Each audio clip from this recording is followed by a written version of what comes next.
Section और colour develop करने के बाद एलिमेंट्स को एसटीएफआर मीटर द्वारा कैसे टेस्ट करना उसका प्रोसीजर हम बताएंगे। सबसे पहले हम ऑर्गेनिक कार्बन टेस्ट करेंगे।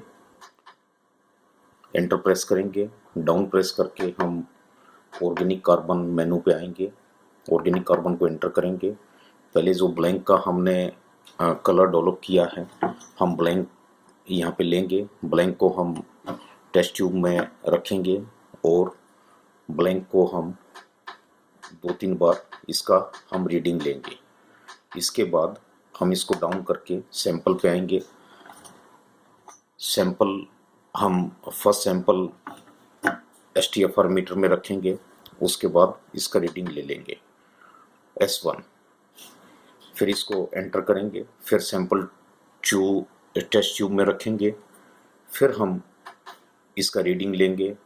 सेम वे सैंपल 3 इसको निकाल के हम सैंपल 3 रखेंगे और उसका रीडिंग ले लेंगे। इसी तरीके से हम 5 सैंपल्स टेस्ट करेंगे। 5 सैंपल टेस्ट करने के बाद हम इसको एस्केप करेंगे। देन हम डाउन करके नेक्स्ट मेनू में जाएंगे फास्फोरस में।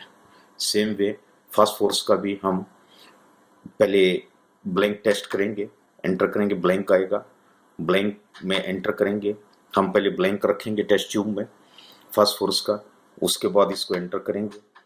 2-3 बार एंटर करने के बाद जब ये रीडिंग कांस्टेंट हो जाएगी तो इसको हम डाउन करके सैंपल की रीडिंग ले लेंगे, सैंपल 1 की।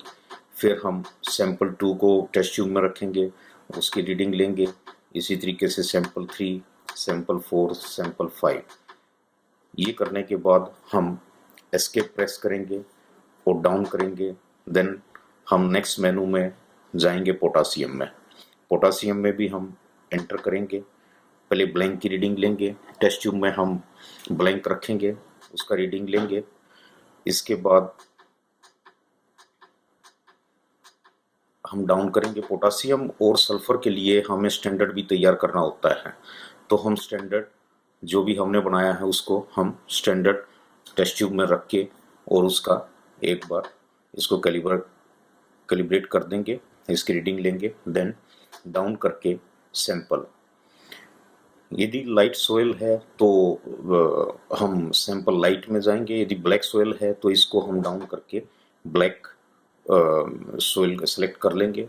यदि लाइट है, एलुवियल या रेड सोयल है तो इसको हम फिर अगेन अप करके लाइट सोयल, देन इसको हम इसका रीडिंग लेंगे S1। Same way sample 2, sample 3, sample 4 and sample 5। 5 sample को टेस्ट करने के बाद हम एस्केप करके इस मेनू से बाहर आ जाएंगे। देन नेक्स्ट मेनू में जाएंगे जिंक में। जिंक में भी सेम वही ब्लैंक करने के बाद देन सैंपल 1, सैंपल, इसमें जिंक बोरोन सल्फर में यहीं पे ये रिकमेंडेशन शो करेगा कि कितना हमने फर्टिलाइज़र अप्लाई करना है पर एकड़। तो sample 2, sample 3 like that, sample 5। ये करने के बाद फिर हम एस्केप करेंगे। देन नेक्स्ट मेनू में जाएंगे बोरोन, सेम वे सल्फर। ये सब हम टेस्ट करने के बाद फिर हम फर्टिलाइज़र रिकमेंडेशन डोज में जाएंगे। Thank you.